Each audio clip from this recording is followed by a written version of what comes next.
上古奇书《山海经》，说地理，说物产，也说了很多奇人怪兽。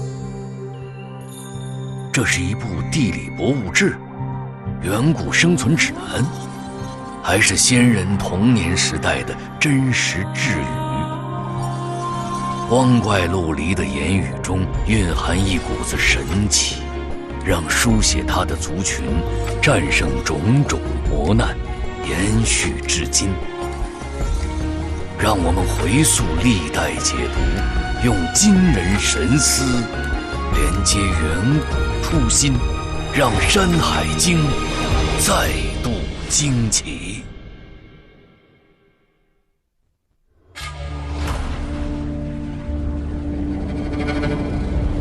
古老的东方大陆，先民是如何认识这块土地的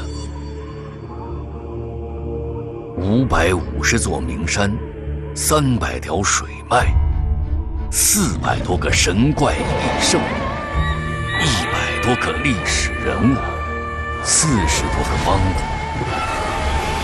上古奇书《山海经》洋洋洒洒31000多字，以地理方位、山川走势作为结构，去统析千奇百怪的神异幻象。这种独具一格的成书形式，以及呈现出的自由感、神秘感和神奇感，让后续研究者叹为观止。最为惊奇的是，他以新鲜粗野而又异想天开的灵魂，去猜测山海天象、自然万物的秘密。《山海经》究竟是一部什么样的书？想告诉我们什么？今天我们能读到《山海经》，汉代的刘歆功不可没。当时《山海经》几经淹没，经他整理校勘，得以刊行于世，流传至今。其实我们的很多神话，它都是远古流传、口口相传下来的。然后呢，到了一定的时候，可能被记录下来，成了书，是这样子的。所以它包含了非常丰富的远古的信息。刘歆认为，《山海经》缘起一场大洪水。大禹是我们熟知的人物，他因治水划定9州而闻名于世。徐州、扬州、荆州、冀州、青州、兖州6个州的地名沿用至今。刘歆在《上山海经表》中说，禹在治水过程中对山川土壤、地形地貌、动植物及矿产进行了一次大规模勘察，并梳理成书。这就是传说中《山海经》的由来。《尚书序》里记载，禹别9州，随山峻川，任土作故。也只有大禹这次梳理山川水土、细分9州的行为，才对得上《山海经》这么细致的山川物产的详细记录。有趣的是，像大禹一样，那些存在于历史中的人物，伏羲、黄帝、蚩尤等部落首领，也一真一假地出现在《山海经》中，充满了神性。先民生存滋养在恶劣的环境中，期冀有能征服山川之人，为他们揭示这方水土的奥秘。生于斯，长于斯，希望能与这片山水的灵魂达成一统。神话是不在乎你信不信的，不在乎合不合理的。神话告诉你说这事儿就是这样。是有一天有一个女人踩了一个脚，她生了个孩子。你不信吗？具有一定的诗性的色彩，就在于她根本不打算给你好好讲故事。因为其实我们很多时候被打动，其实恰恰是在于那种跟人性、跟细节建立了共鸣那种时刻。中国神话自生最初，就粘附着泥土和方域的气息。十里不同风，百里不同俗，《山海经》也是如此。这是来自大地的神思，先民们在各自不同的山水地域中深情地呼唤属于这片土地的奇迹。南山经中，在青丘之山呼唤了一个状如狐而九尾的兽，海外东经却是青丘国呼唤了四足九尾的狐。大荒东经呢，也是在青丘国有狐九尾。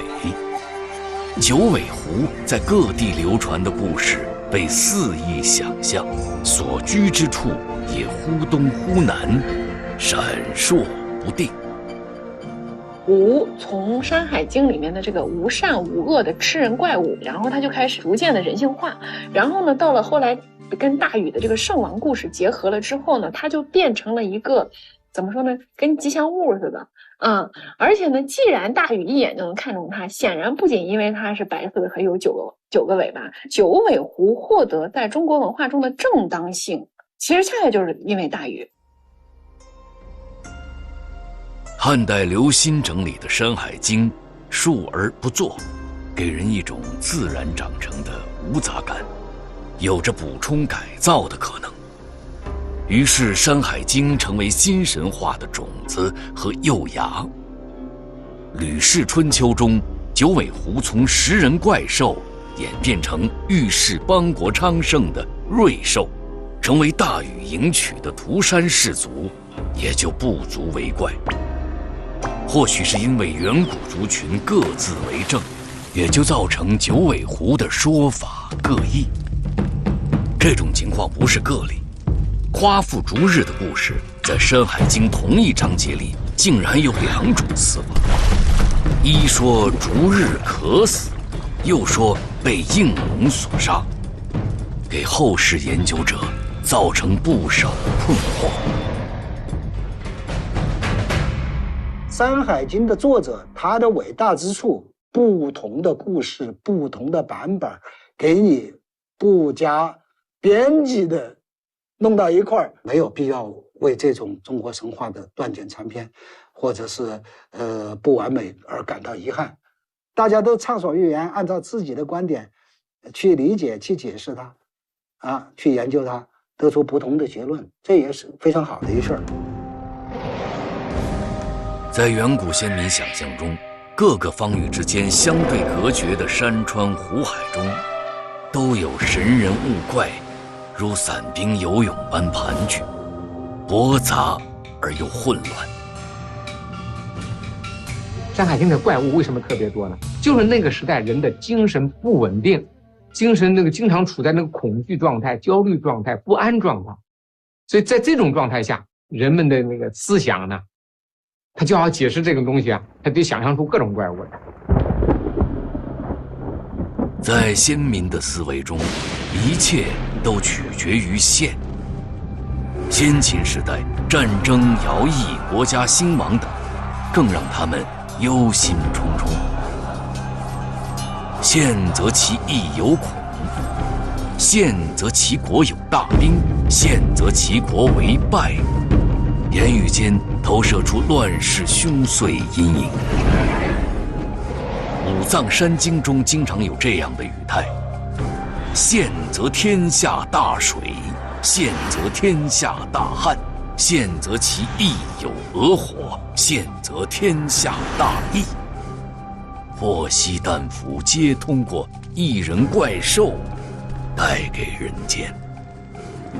不光要记这个动物好不好吃，吃不吃人，最重要的是它最后一定要落在说其县则怎么怎么样，就是它一定要去讲这个动物对于人事的影响。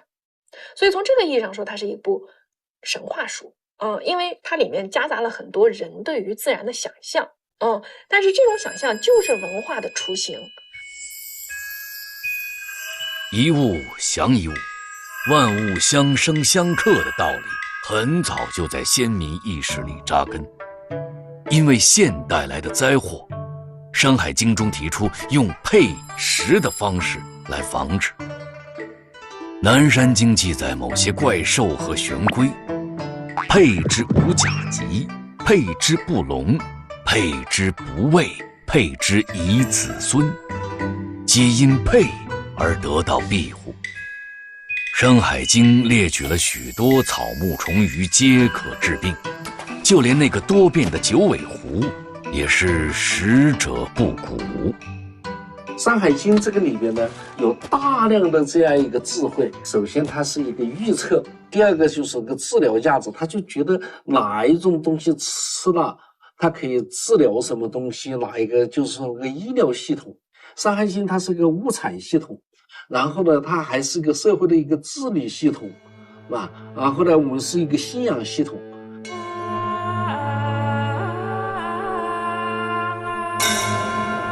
一个信仰系统的产生，最早是通过祭祀仪式求取的。《山海经》对山神的祭祀仪式做了非常详实的记录。后世夏商周大规模出土的青铜礼器，就是这种祭祀活动的延续。历经演变，《山海经》中那些神异怪兽的形象，逐渐出现在青铜礼器上。羊身人面，目在腋下，虎齿人爪，阴如婴儿的食人咆哮，也演变成4大凶兽之一的饕餮，成了贪婪的象征。咆哮变成饕餮，夸父的手杖竟然化作桃林。在这块神奇的土地上，先民们用生与化解释万物的由来。黄帝生骆鸣，骆鸣生白马，白马是为滚。这就是《山海经》里生的概念。《山海经》又说，女娲之长化为神，这是化的概念。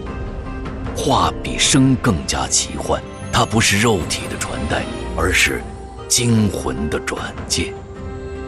中国神话是借助化生来创造世间万物的。它的那个化还不光是生育的意思，可能和神话里最常见的母题之一，就是化生化育的母题应该是相关的。它的神格很明确，就是它是化万物的，化生人类的这个始母或者是创世的大神这样一个形象啊。从生到化，想象达到了极致。先民将洋溢野性的情感与想象投射在万物上，一切可见的、不可见的都可以互相转化、移植、嫁接，都是宇宙巨流中可以相互交融的实体。东方大陆仿佛就是一幅生命流动的山河生灵图。神话思维其实是一种灵性思维，就万物有灵的思维。这种思维呢，就是大地与天空之间可以交流，那么鸟和鱼之间可以沟通，人与神之间可以沟通。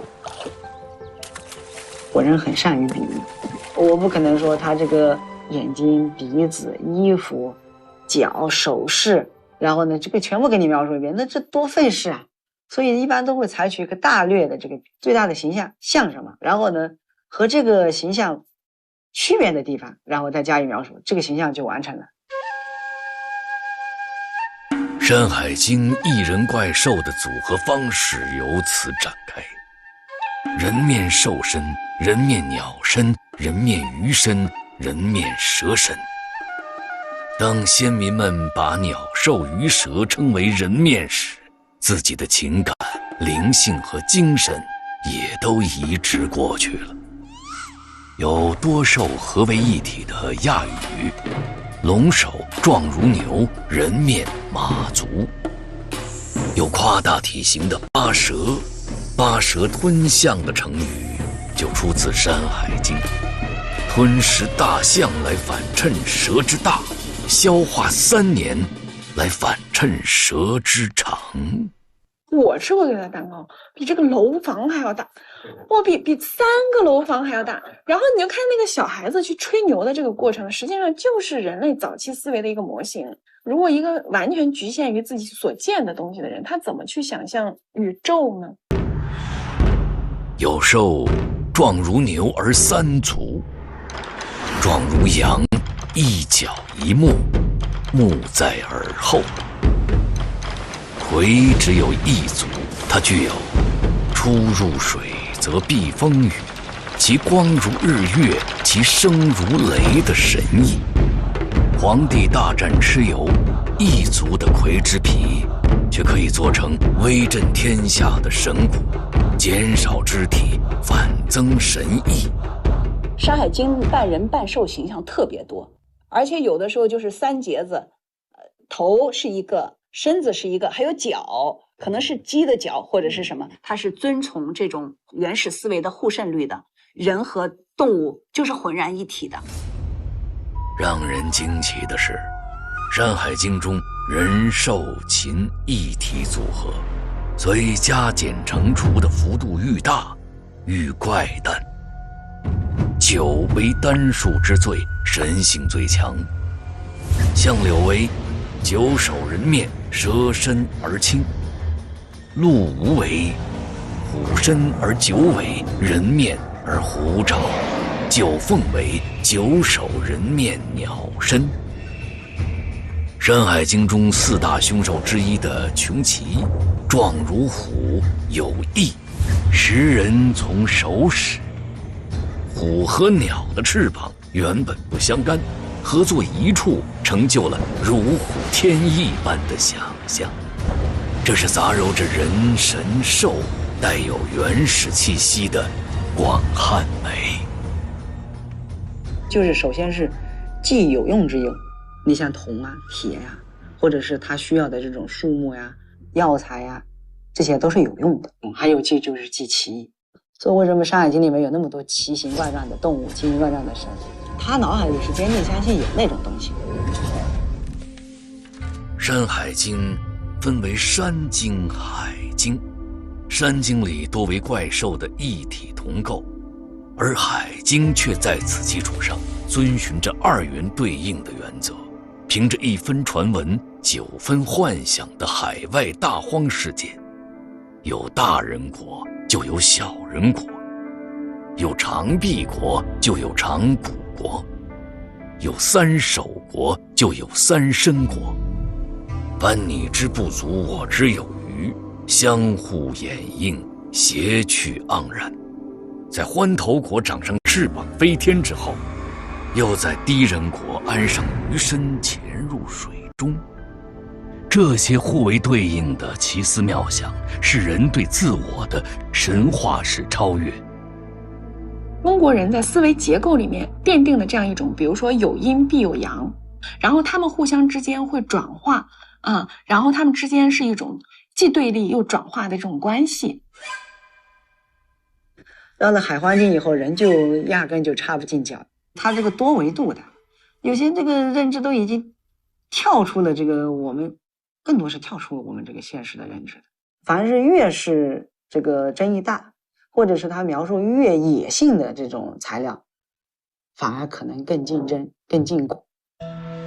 一切皆有可能，天地万物皆可互相转化。《山海经》竟然把人间的历史与日月由来嫁接在一起。羲和生下10个太阳，她是帝俊的妻子。帝俊的另一个妻子长羲生了12个月亮。10日12月的父亲帝俊是中国神话里非常有名的天帝，他在人间的子孙也非常繁茂。他第3个妻子娥皇生下了3身之人，居住在不停之山，吃鼠骨充饥。他的另一个后代中戎之国的人驯服了豹、虎、熊、罴4种动物。帝俊的儿子后稷发现了白骨，孙子叔君学会了耕种，义军是个能工巧匠，发明了各种农具。曾孙番禺制作出最早的舟船，番禺的孙子吉光造成了最早的木车。在所有这些记载中，依稀可以领会到帝俊是8个部族所推崇的始祖。这8个部族流传的神话，甚至把日月也看作始祖的后代，流露出天地一家亲的人伦亲和。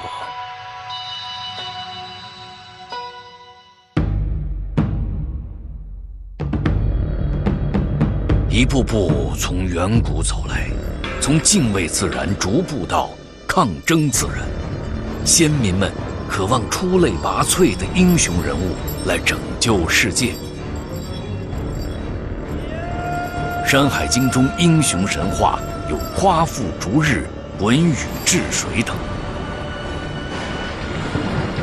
夸父因逐日之举可死道边，而成为悲剧英雄，福荫后世。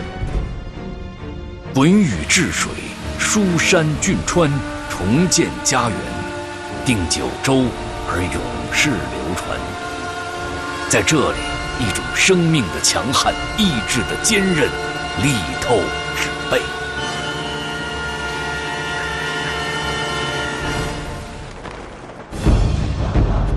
一些部落之间的战争，在《山海经》简练的描述中，变成极具震撼力的战争神话。黄帝大战蚩尤，极富史诗般色彩，诸神出现。应龙是中国古代神话中的一种长翅膀的龙，善于御水，对战蚩尤军。蚩尤请风伯雨师对战应龙，风伯雨师是中国神话中的风神和雨神，操纵漫天的大风雨，击败了应龙。天女拔用汉神之力一举挫败了风伯雨师的水攻，甚至导致了大旱。一时间，水神、风神、雨神、旱神是轮番上阵，天上地下，人神迅变交织。这就是《山海经》的魅力，以碎片化的形态保有原始野性，又以宏大的方位思考着山川湖海物种的异同，猜想着天体生成和人间的历史，描绘着战争与英雄。他所展示的世界及哲理，从无到有，从零到一，建构出认知世界的方法，情感、智慧和意志都由此萌发。它是一本神话书，宏淡迂夸，奇怪倜傥；是一本博物志，弥罗万类，囊括有无。它更是形成中国人智慧的方法论，天人合一，滋衍百代。